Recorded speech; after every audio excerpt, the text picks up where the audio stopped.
Hello everyone. तो last video में हमने ऑक्सीडेशन के बारे में और रिडक्शन के बारे में पढ़ा था। तो आज वाली वीडियो में हम ऑक्सीडेशन का क्या इफेक्ट होता है डेली लाइफ में उसके बारे में हम डिस्कस करेंगे। तो जनरली इसके कारण ना दो टाइप के इफेक्ट हमें देखे जाते हैं। सबसे पहला होता है कोरिजन और दूसरा होता है रेंसिडिटी। इसको फटाफट हम देख लेते हैं कि होता क्या है।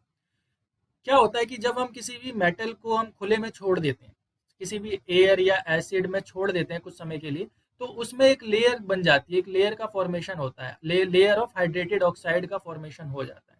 जिसके वजह से क्या होता है, वो मेटल कमजोर हो जाता है और खत्म हो जाता है, धीरे धीरे सड़ के खत्म हो जाता है, कोरोड हो जाता है। और इसी प्रोसेस को हम कहते हैं कोरिजन। जैसे इसका एग्जांपल क्या था, हमने पढ़ा था रस्टिंग ऑफ आयरन, जिसमें क्या होता है, आयरन धीरे धीरे ऑक्सीजन के साथ रिएक्शन करके उसमें रस्ट फॉर्मेशन होता है और कुछ समय के बाद वो पूरा लोहा खराब हो जाता है या आयरन हमारा खराब हो जाता है। सिमिलरली क्या होता है, जो चांदी के बर्तन होते हैं उसमें भी हम क्या देखते हैं कि ब्लैक कलर की कोटिंग हो जाती है, और तांबे की चीजें होती है, कॉपर की चीजें होती है, उसमें ग्रीन कलर की कोटिंग आ जाती है। ये सारे कोरिजन के ही एग्जाम्पल है। तो इससे बचने के लिए हम क्या करते हैं, इससे बचने के लिए हम गैल्वेनाइजेशन, इलेक्ट्रोप्लेटिंग या फिर उसमें हम पेंट वेंट कर देते हैं। जैसे लोहे को कहते हैं ना कि दिवाली के समय में हम पेंटिंग कर देते हैं, लोहे को ब्लैक पेंट कर देते हैं। तो इसलिए करते हैं कि डायरेक्टली वो ऑक्सीजन के कांटेक्ट में ना आए। मेन मुद्दा तो यही है ना कोरिजन का, खराब क्यों हो रहा है, ऑक्सीजन के प्रेजेंस में आ रहा है या फिर मॉइस्चर हो रहा है या एसिड के प्रेजेंस में हो रहा है। अगर इस चीज को हम रोक दें तो हम उस चीज को प्रिवेंट कर लेंगे। तो पेंट करके भी हम प्रिवेंट कर सकते हैं। आपको मैं बताता हूँ कि गैल्वेनाइजेशन क्या होता है।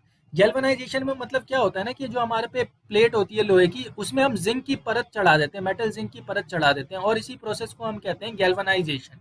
इलेक्ट्रोप्लेटिंग में क्या होता है, जैसे नाम से पता चल रहा है, इलेक्ट्रो मतलब कि करंट के थ्रू हम उसमें मेटल में ना दूसरे मेटल की परत को चढ़ा देते हैं। कैसे कि समझने की कोशिश करते हैं। मान लेते हैं कि हमारे पे ये मेटल है, आयरन का मेटल है, कोई भी मेटल है, हमारे पे मेटल है, उस पे हमें प्लेटिंग करनी है। तो जनरली हम कॉपर की करते हैं, तो कॉपर को हम क्या बना देते हैं, एनोड। और उसको जिसकी प्लेटिंग जिस पे प्लेटिंग करनी होती है उसको बना देते हैं कैथोड। तो और उसमें हम पास कर देते हैं पानी और करंट पास कर देते हैं। तो होता ये है कि ये जो कॉपर की जो रोड होती है, ये कॉपर की रोड पानी के थ्रू, पानी में इसका इलेक्ट्रोलिसिस होने के कारण, डिकम्पोजिशन होने के कारण यहाँ पे इस मेटल पे चढ़ जाती है, इस मेटल पे चढ़ जाती है, यहाँ पे पूरे तरीके से प्लेटिंग हो जाती है। तो इसी प्रोसेस को हम कहते हैं इलेक्ट्रोप्लेटिंग। और भी बहुत सारे तरीके होते हैं, जैसे आपने साइकिलों के हैंडल देखते हैं कि वो क्रोमियम होता है, उसमें क्रोमियम की प्लेटिंग कर देते हैं। जैसे यहाँ पे स्टील में हमने जिंक की प्लेटिंग की थी, तो इसे गैल्वेनाइजेशन कहते हैं। गैल्वेनाइजेशन में हम डिफरेंट डिफरेंट मेटल की प्लेट की प्लेटिंग कर देते हैं। तो आई होप समझ में आया होगा कि आपको कोरिजन क्या होता है और इससे किस तरीके से हम प्रिवेंट कर सकते हैं।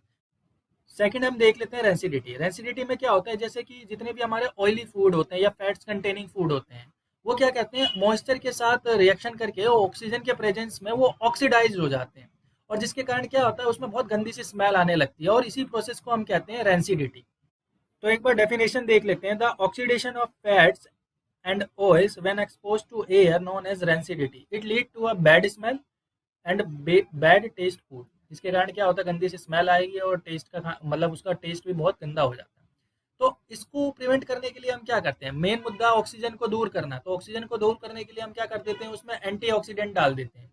और दूसरा क्या करते हैं कि उसमें कुछ एयर टाइट कंटेनर में उसको पैक करके स्टोर कर देते हैं खाने को, जिससे क्या होता है कि एयर उसमें जा नहीं जाता। और जो आपने ये जो चिप्स वगैरह खाते हो ना, तो इसमें हम क्या करते हैं, नाइट्रोजन गैस फ्लश कर देते हैं। नाइट्रोजन जो फूला फूला होता है ना, जो गैस जो आप खाते हो, एक्चुअली उसमें वो नाइट्रोजन गैस होती है। नाइट्रोजन गैस भरने की वजह से होता क्या है कि ऑक्सीजन डायरेक्टली कांटेक्ट में नहीं आ पाता खाने के लिए, और इससे हमारा खाना जो होता है या फूड जो होता है वो काफी समय तक सेफ बना रहता है। तो this is all about the rancidity. तो इसी के साथ हमारा जो चैप्टर है ये खत्म हो जाता है। अब बस इसके सिर्फ क्वेश्चन ही रह गए हैं, जो मैं आने वाली वीडियोस में करवाऊंगा। Thank you so much for watching this video.